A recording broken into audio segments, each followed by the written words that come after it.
പ്രിയങ്ക വരുന്നു ഷൗക്കത്തിനായി നിലമ്പൂരിലേക്ക്.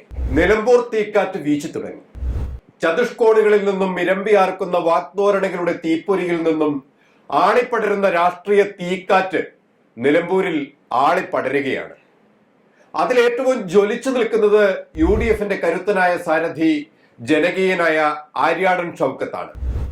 നിലമ്പൂരിന്റെ സ്പന്ദനമറിയുന്ന, ഓരോ മൺതരിയെയും വേർതിരിച്ച് തിരിച്ചറിയുന്ന, എന്നും നിലമ്പൂരിന്റെ മാത്രം പ്രിയങ്കരനായ ആര്യാടൻ ഷൗക്കത്ത് നിലമ്പൂർ മണ്ഡലത്തിൽ ജനവിധി തേടുമ്പോൾ അത് കോൺഗ്രസിന്റെ UDFന്റെ അഭിമാനത്തിന്റെ പോരാട്ടമായി മാറുകയാണ്.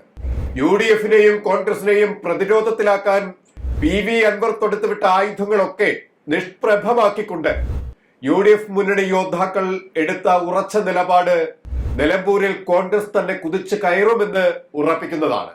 കേരളത്തിൽ നിലമ്പൂർ ഉപതെരഞ്ഞെടുപ്പ് ഇരു മുന്നണികൾക്കും അഭിമാന പോരാട്ടമാണെന്നിരിക്കെ പ്രചരണ പോരാട്ടങ്ങളിൽ ചാണക്യതന്ത്രങ്ങളുമായി മുന്നിട്ടിറങ്ങുമെന്ന് ഉറപ്പ്. അൻവറിന് ഈ ഉപതെരഞ്ഞെടുപ്പ് കടുത്ത തന്റെ നിലനിൽപ്പിന്റെ ആവശ്യമാകുമ്പോൾ എന്നത്തെയും പോലെ കുതന്ത്രങ്ങളും പ്രതീക്ഷിക്കുന്നുണ്ട് കോൺഗ്രസ്. കാരണം അൻവറിന് മുന്നിൽ ഇപ്പോൾ ശത്രുവെന്ന് അൻവർ കരുതുന്നത് CPM മാത്രമല്ല, കോൺഗ്രസിനെ കൂടിയാണ്. അതുകൊണ്ട് തന്നെ ഒരു ഭിക്ഷാദേഹിയായ അൻവർ രാഷ്ട്രീയ മര്യാദകൾ പോലും മറക്കുമോ എന്നാണ് മുന്നണിക്ക് മുന്നിലുള്ള വെല്ലുവിളികൾ. കേരളത്തിൽ ഇന്നലെ പൊട്ടിമുളച്ച തൃണമൂൽ കോൺഗ്രസിനെ വളർത്തിയെടുക്കേണ്ടതിന്റെ ആവശ്യകത മനസ്സിലാക്കി അൻവറിനെ പിന്തുണയ്ക്കാൻ തൃണമൂൽ കോൺഗ്രസിന്റെ അധ്യക്ഷ മമതാ ബാനർജി നിലമ്പൂരിൽ നേരിട്ടെത്തുമെന്ന്, അൻവറിന് വേണ്ടി വോട്ട് അഭ്യർത്ഥിക്കുമെന്നും അഭ്യൂഹം നിലവിലുണ്ട്. ഈ ഉപതെരഞ്ഞെടുപ്പിൽ നിലമ്പൂരിൽ തോക്കാനിരിക്കുന്ന അൻവറിന് വേണ്ടി മമത പ്രചരണ പരിപാടിയിൽ വരുമോ എന്നതും കേരളം നോക്കിയിരിക്കുകയാണ്. എന്നാൽ വയനാട് MP പ്രിയങ്ക ഗാന്ധി നിലമ്പൂരിൽ UDF സ്ഥാനാർത്ഥി ആര്യാടൻ ഷൗക്കത്തിന് വേണ്ടി മണ്ഡലം സന്ദർശിക്കുമെന്നത് ഉറപ്പുള്ള കാര്യമാണ്.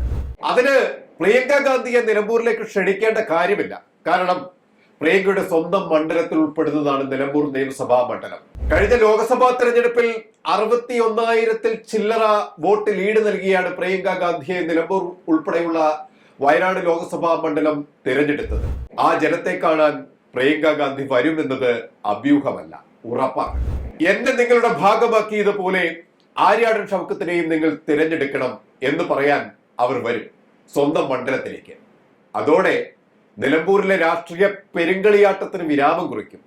എല്ലാ കണ്ണുകളും ജനവികാരവും UDF തരംഗമായി മാറും. വിവാദ കൊടുങ്കാറ്റിന്റെ ശമനം കാണും. ആരവമുയർത്തുന്ന ശബ്ദങ്ങളിൽ UDF വിജയമന്ത്രണം മാത്രമാവും. CPM M സ്വരാജും NDAയുടെ മോഹൻ ജോർജും വിവാദങ്ങളുടെ തോഴൻ PV അൻവറുമൊക്കെ പ്രിയങ്ക എന്ന ജ്വലിക്കുന്ന കോൺഗ്രസ് പ്രഭാവത്തിന് മുന്നിൽ നിഷ്പ്രഭമാകുന്നത് നമുക്ക് കാണാം. ആര്യാടൻ ഷൗക്കത്ത് എന്ന ജനപക്ഷ നേതാവ് അവിടെ UDFന്റെ മാനം കാത്തു സൂക്ഷിക്കുമെന്നും മുൻപുണ്ടായിരുന്ന UDFന്റെ ഒരു പുലരി കൂടി പിറക്കുമെന്നും ഉറപ്പിച്ചുകൊണ്ട് കോൺഗ്രസും UDFും നിലമ്പൂരിൽ കരുക്കൾ സജ്ജമാക്കി കഴിഞ്ഞു. ജൂൺ 19-നോടനുബന്ധിച്ച് ചുരുങ്ങിയത് ഒരു 2 ആഴ്ചയെങ്കിലും പ്രിയങ്ക ഗാന്ധി നിലമ്പൂർ മണ്ഡലത്തിൽ തങ്ങുമെന്നാണ് അറിയുന്നത്. അത് നിലമ്പൂരിലെ UDFന് കോൺഗ്രസിന് ഒക്കെ കരുത്താകുമെന്നും ഉറപ്പാണ്. കൂടുതൽ വാർത്തകൾക്കും വിശേഷങ്ങൾക്കും ഞങ്ങളുടെ channel like, share and subscribe ചെയ്യുക. കൂടാതെ സബ്സ്ക്രൈബ് ബട്ടണിലെ ബെൽ ഐക്കൺ എനേബിൾ ചെയ്യാനും മറക്കരുത്.